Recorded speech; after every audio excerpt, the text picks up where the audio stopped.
अब हम पढ़ेंगे वर्ण विच्छेद। सर्वप्रथम जानेंगे कि वर्ण विच्छेद क्या होता है। वर्ण विच्छेद से तात्पर्य है कि किसी भी शब्द में प्रयुक्त वर्णों को अलग करके लिखना, यानी कि कोई भी अक्षर है उसको अलग करके लिखना ही वर्ण विच्छेद कहलाता है। जैसा कि देखिए यहाँ पे ख है, ख को क्या किया गया है, अलग किया गया है। ख का अगर हम उच्चारण करेंगे तो ख बाद में अ निकल रहा है, तो ये क्या हो गया, वर्ण विच्छेद। यानी कि किसी भी वर्ण को अलग करके लिखना। ऐसा करते समय व्यंजनों को स्वर से अलग करके लिखा जाता है।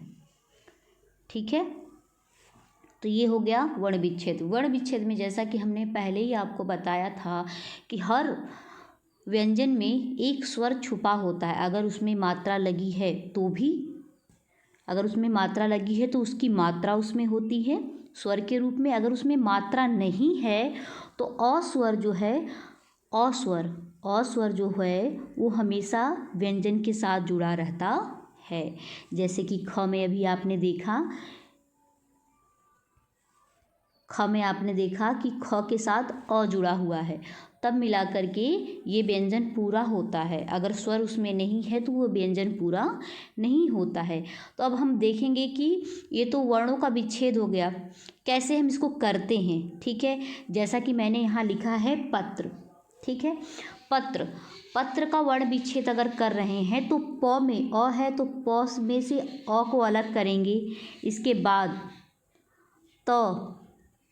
त्र जो है, त्र कौन सा शब्द है, त्र जो है संयुक्ताक्षर है, यानी कि इसमें कई अक्षर छुपे हों। तो त्र में त और र, इसके बाद अ, तब ये मिला करके क्या हो गया है आपका पत्र। ठीक है, अब उसी तरीके से बच्चा का अगर वर्ण विच्छेद हम करेंगे तो ब धन अ, इसके बाद जब भी हम व्यंजन से स्वर को अलग करते हैं तो ये हलंत लगता है, हलंत वहाँ पर लगता है। ठीक है, तभी वो स्वर रहित माना, नहीं तो वो स्वर रहित माना जाएगा। ठीक है, अगर हलंत नहीं लगाएंगे तो। अब देखिए बच्चा का वर्ण विच्छेद किया जा रहा है तो ब धन अ, अब च आधा च है तो इसमें जो है स्वर नहीं है, इसमें स्वर नहीं है। अगर आधा व्यंजन का प्रयोग किया गया है तो उसमें स्वर नहीं होता है। ठीक है, उसके बाद जो व्यंजन लगा होता है उसमें स्वर होता है, या तो उसकी मात्रा के रूप में या फिर मात्रा नहीं है तो।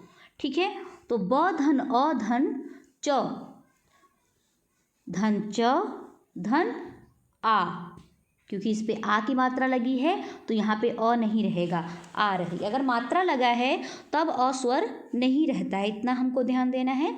अब आ जाइए, दूसरा शब्द है स्वास्थ्य। स्वास्थ्य का भी इसी तरह किया गया है, छोटा स प्लस ये देखना है कि आधा स जो है वो छोटा सा है या बड़ा सा। छोटा सा है तो इसमें स्वर नहीं है, तो स धन व पे आ की मात्रा है तो आ की मात्रा ने लगाया है, प्लस स, इसमें भी आधा स है तो इसमें व्यंजन का प्रयोग, स्वर का प्रयोग नहीं किया गया है, प्लस थ में भी आधा है थ, तो इसके बाद इसमें जो है ये खुद ही, इसमें स्वर नहीं है। इसके बाद य में कोई मात्रा नहीं है तो अ लगेगा। ठीक है, इसी तरीके से परीक्षा है। परीक्षा में देखिए प धन अ, र पे ई की मात्रा भी लगा सकते हैं आप, या फिर मात्रा की जगह पूरा स्वर भी लिख सकते हैं या फिर मात्रा भी लगा सकते हैं। ठीक है, क परीक्षा जो है संयुक्ताक्षर है। छ, तो इसमें कौन कौन सा स्वर और व्यंजन छुपा है, क श, इसके बाद आ की मात्रा है तो आ की मात्रा का प्रयोग किया गया है। तो ये था वर्ण विच्छेद। इसके बाद ये जो आपका पाठ है वर्ण विच्छेद या वर्णमाला, ये पूरा हुआ। इसके बाद हम दूसरा पाठ पढ़ेंगे